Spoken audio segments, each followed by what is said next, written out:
বাজান একটু শোনো আমার কথাটা। বাবা একটু আলু নাও না বাবা, একটু আলু নাও না বাবা। আমি আজকে সারাদিন একটা আলু বিক্রি করতে পারিনি। দেখো না 5 কেজি আলু কিনছি, 5 কেজি রয়েছে। একটু আলু বিক্রি করতে পারলে আমি একটু ওষুধ খামু বাবা। খালা, আমি তো এখন আপনার কাছ থেকে আলু কিনতে পারবো না।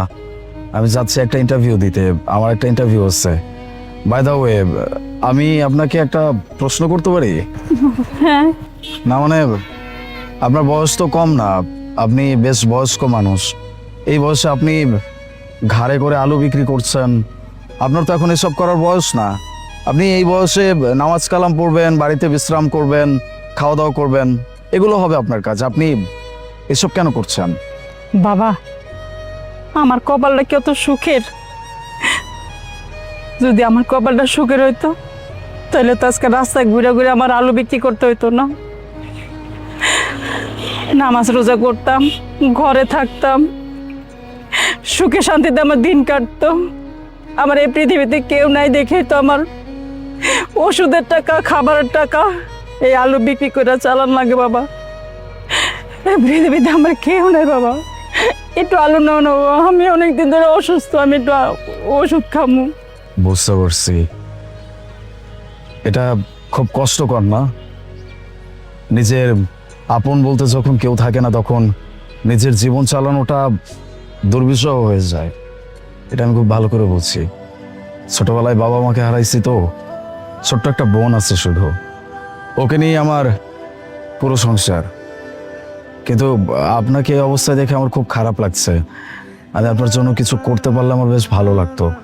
আমি যাচ্ছি ওই ইন্টারভিউয়ে, আপনার কাছ থেকে আলু কিনে আমি জিনিসগুলো রাখবো কোথায়? তবে একটা কাজ করতে পারি, আপনি যদি কিছু মনে না করেন। 1 মিনিট।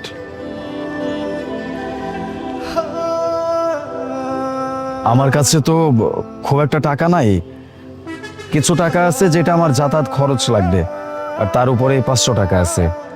আপনি এক কাজ করেন, আপনি এই টাকাটা রাখেন, তাহলে আপনার আপাতত আজকের দিনটা কোনো কিছু করতে হবে না, মানে কোনো কাজ করতে হবে না, আলু বিক্রি করতে হবে না। এটা দিয়ে আপনি ওষুধ কিনে বাসায় চলে যান, পরেরটা পরে দেখা যাবে। আপনি এটা রাখেন। কি কো বাবা, তোমার টাকাটা আমার দিয়ে দিবা? তাহলে তো তোমার যাইতে সমস্যা হয়ে যাবো গা। না, তেমন কোনো প্রবলেম হবে না, আমার তো সময় আছে। আমি আরো বেশ কিছু দূর হেঁটে যেতে পারবো, তারপরে না হয় কোনো বাসে উঠে যাব। এই টাকাটা আপনার বেশি প্রয়োজন আমার মনে হচ্ছে, আপনি এটা রাখেন, আমার কোনো সমস্যা নাই, রাখেন। বাবা তুমি ইন্টারভিউ দিতে যাইতেছো, আল্লাহ যেন তোমার চাকরিটা মিলাই দেয়, এটাই আমি আল্লাহর কাছে দোয়া করি। দোয়া করবেন আমার জন্য। অনেকদিন যাবত ইন্টারভিউ দিয়েই যাচ্ছি, কোনোভাবেই কোনো চাকরির ব্যবস্থা হচ্ছে না। কোথাও বলে ঘুষ লাগবে, কোথাও বলে অনেক এক্সপেরিয়েন্স লাগবে। সব কিছু মিলিয়ে কোনোভাবেই পেরে উঠছিলাম না। আর এদিকে বোনের পড়াশোনা, সংসারের খরচ, খাওয়া দাওয়া, বুঝিনি তো সব কিছু। আমার জন্য একটু দোয়া করবেন। ঠিক আছে, আমি তাহলে আসি। আসসালামু আলাইকুম। ওয়ালাইকুম সালাম।